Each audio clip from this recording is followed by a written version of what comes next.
I want to acknowledge you for taking the time to educate and empower yourself on the topic we're covering today of life insurance as an asset class. In this discussion, we're going to talk about permanent life insurance. We're going to cover the advantages and the disadvantages of permanent life insurance. We will also discuss term life insurance. This is insurance that's going to pay you a benefit in the event that you have a death within the specified term defined by the policy when you purchase it. My request as you go through this video is that you take diligent notes and you write down the things that you're aligning with or things that you're not understanding or that you're not aligning with, and you write down the questions that you have so that you can have full confidence in whatever the final strategy is that you choose. The questions to ask yourself when it comes to life insurance is, what do I want to do to make sure that my family has everything that I would want them to have, even in the event of an untimely death? What are the possibilities and how could life insurance be used to actually increase the amount of cash flow that I have now and in retirement? What are the possibilities of using my life insurance to help me with my wealth accumulation? What are the options available in the world of life insurance that, if used properly, could help give me optimal results combined with everything else that I'm doing in my financial world? Look inside of those questions to create a possible future where you've got confidence in the choices you make in the space of life insurance and investing for that matter. So since term life insurance is pretty simple, it's kind of like car insurance. You don't wreck the car, it doesn't pay. Well, if you don't die within a time frame, term life insurance doesn't pay your family. But that's a good thing because that means you are alive. But let's look at it this way. So here we've got the x-axis, which is the length of time that you buy a policy for. Then we've got the y-axis, which is the death benefit. For instance, if you have $1 million of death benefit and you purchase a 10-year plan, it will last 10 years and then the death benefit is gone and it goes to zero. Well, you could also purchase a plan that protected your family for 15, 20, 25, 30 years. The premium will continue to increase the longer the protection time is, because the facts are you're more likely to die in a longer time frame than you would be likely to die in a shorter time frame. Therefore, the insurance company charges more. And this works great to get low-cost coverage. So how are the rates determined for term life insurance? Well, they're going to look at what your age is, the length of time that you are protecting, the amount of death benefit that you're purchasing, and what your current health is, which is why it's important to lock this in because we don't normally get healthier as we get older.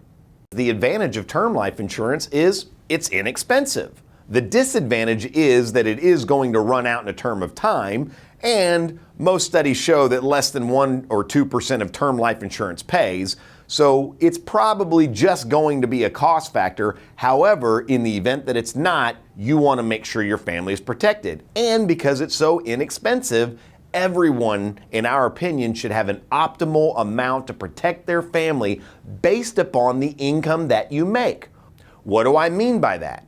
Well, what you do is you can take a look at the income that you bring to your family and say, of my income that I bring in, how much of that do I want to be there in the event that I was gone for my family to still achieve the goals and the dreams that I wanted them to have prior to my untimely death?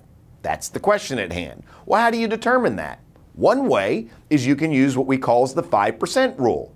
So what that means is that you take the amount of death benefit that you have, and if you took 5% of that number, that's the income that it would provide your family for the rest of their lives. For instance, if you had $1 million of death benefit, you passed away, your family gets the $1 million, they invest it in a portfolio of stocks, bonds, and mutual funds or real estate, whatever they decide, and then let's say they took 5% of that every year. Then it would replace $50,000 of your income. So if your income was $100,000, well, then you'd be replacing half of what you were bringing to the family while you were alive. Maybe you get $2 million. Well, then it would replace, in that example, all of the income that you had while you're alive. So you've got to look at your income and the amount of your income that you would like to protect. So step number one in the process of looking at life insurance is figuring out the right amount that you should have for your family, because we know that we could at least get that amount in term life insurance to get the appropriate protection. Now, if cash flow is there, you may also want to use permanent life insurance to go along with the term and life insurance, because there's some additional benefits that would come from that, because permanent life insurance is permanent. It doesn't ever run out. So how does permanent life insurance work? Well, that's long-term life insurance. It is permanent. It is going to be for the rest of your life, unlike the term that was for a term of time that you had a death benefit, went out and dropped off. You can see here the death benefit starts at $1 million and it just keeps going up until you inevitably pass away. There's also another element, though, with permanent life insurance. You'll see there's a cash value portion of the policy. So you've got the cash value and you've got a death benefit, and that cash value, as you can see, also just continues to grow throughout your life. So the question is, how do you find the right balance? Should you get term insurance? Should you get permanent insurance? Or should you get a combination of both? We'll work with you to determine what the best course of action is to meet your financial goals. I want to speak a little bit to permanent life insurance, and most specifically, I want to speak to a type called whole life insurance. When you go on Google and you Google whole life insurance, you're going to find all kinds of information that's out there. You're going to find some people that hate whole life insurance, and you're going to find some people that think whole life insurance is the greatest thing and you should put all of your money in it. Well, the question is, what's the right answer? I always tell people, if you follow the money, you're probably going to find that people that don't like whole life insurance are in the business of just investing and doing assets under management, and people that say you should put all of your money in whole life insurance are just in the insurance business. The reality, like most things with life, is there is an appropriate balance. So the key is to understand clearly what are the advantages and the disadvantages. Now, I will tell you, as a certified financial planner, one of the things I had to do was take 6 exams before I sat for my final exam. Of those 6, one of them was just on life insurance. So I have a vast knowledge and understanding of how life insurance works. And I will also tell you that most of the negative stuff that you can read about whole life insurance, I actually tend to agree with, because it's true in the context of what some of the disadvantages actually are. However, with that being said, the reality is if you structure it the right way in the context of your specific fact pattern and financial plan, you can actually eliminate anything negative that you could ever read about it except for one, and that is there is an upfront acquisition cost to getting the insurance. So the question you have to ask yourself is that acquisition cost of getting the insurance worth it? Because you're going to get that back in spades on the back end, and I'll explain what I mean by that. So are you more interested in what something is going to do for you right now today, or are you more interested in the impact that it can have on benefiting your long-term financial plan? That's really the question. So I always say it's kind of the hard easy. With some things in life, and I would even argue with most things in life, doing the hard thing first is better because then it gets easy, versus only dealing with what's better for you right now today, which is easy, then it normally gets harder later. I'll give you an example. Let's look at a mortgage, okay? If you went out and you purchased a home, let's just say you bought a $500,000 home. Well, you're going to have a mortgage on that home, and let's just say hypothetically that was around $3,500 a month, and then you've got to pay your property taxes. Let's say hypothetically that was $500 a month, so you're paying $4,000 a month or $48,000 a year. Have you ever looked at how much equity you have in your home after 1 year? If you look at the numbers, what you will realize is it's almost nothing. It's barely any equity. So what ended up occurring is you had a high upfront acquisition cost. It wasn't a good deal today if you were selling your home within 1 year. Most people would agree, though, buying a home is a good thing. And in the long run, there's an advantage to owning your home versus renting.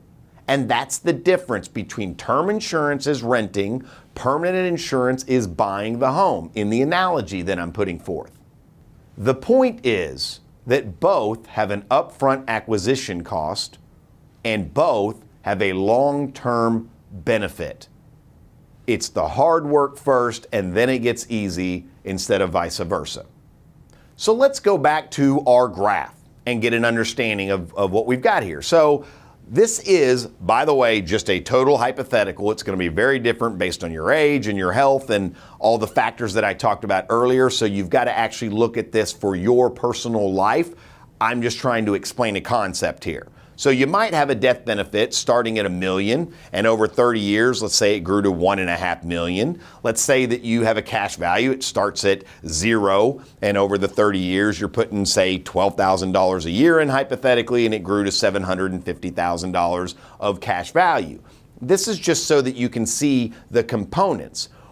Why does this work, and what are the benefits of utilizing whole life insurance so that you can have this work as an asset class, to work as a fixed income portion of your overall portfolio? And I do want to mention there are a couple of other types of life insurance that you should be aware of. There's also what's called variable life insurance, and there's indexed universal life insurance. The reason I'm not speaking to those because those are appropriate for certain circumstances, but the reality is those have variable costs associated with them, and the rate of return or the rate of credit that those policies get is based to some degree upon how the stock market performs or stock market indices. And the reason I'm not discussing that in this conversation is because whole life insurance is a fixed income vehicle as compared to something being based upon the stock market. So just want to give some clarity around why we're not discussing those so that you understand the space of which we're speaking to for this particular asset class. There's also universal life policies, which also have variable costs, and those are very appropriate many times in the world of estate planning that I'm not discussing here. So what is the benefit of using whole life insurance as a fixed income vehicle? Well, I want to show you 10 key benefits that you would receive by owning permanent life insurance in the form of whole life insurance. Well, number one, the death benefit is income tax free, meaning upon your death, whatever that death benefit is, it will be payable income tax free. Now, that's not just for whole life insurance, that's life insurance as a whole, and that's a good benefit for your family. Benefit number two, the cash value grows income tax deferred. So the money on the graph that I showed, putting $12,000 a year and it grew to $750,000 hypothetically, you never received a 1099 each and every year and had to pay tax on that growth, like you would if you had it in some type of brokerage account that maybe you had a bond portfolio, stock portfolio, mutual fund, whatever it was. You wouldn't have to pay tax as it grows. And you get to take the money out that you put in tax-free, and as long as you withdraw money through policy loans, you can continue to take out even the gains on a tax-free basis. Now, that's income tax-free. That doesn't mean it's cost-free, because when you borrow against a policy, there will be some cost associated with that. But the tax play there is that the cost of borrowing is going to be less than what income taxes are, and so that would be based upon your particular situation. But there is a way to generate tax-free income from the cash value of these policies, without a doubt. Benefit number three, the cash value is protected against lawsuits and creditors. Now, this is specific to the state that you're in, so we'd be happy to look at the state that you reside in to make sure that this is applicable and to what extent that it is. Number four, the cash value is protected against the effects of illness and injury. In other words, if you get sick or hurt or disabled according to the terms of the contract, it'll waive your premium. So in the example we were talking about earlier, the $12,000 a year that you were putting into the policy, if you were sick or hurt and couldn't work, then it would take care of that. The policy is designed so that whatever happens, you've got protection. Obviously, if you were to pass away, your family's protected. If you got sued, depending on the state you're in, you could have the cash value is protected. If you got sick or hurt, you've got protection against that. Or if none of those things happen, then you've just got your cash value build up from you putting your premiums into the policy over your lifetime.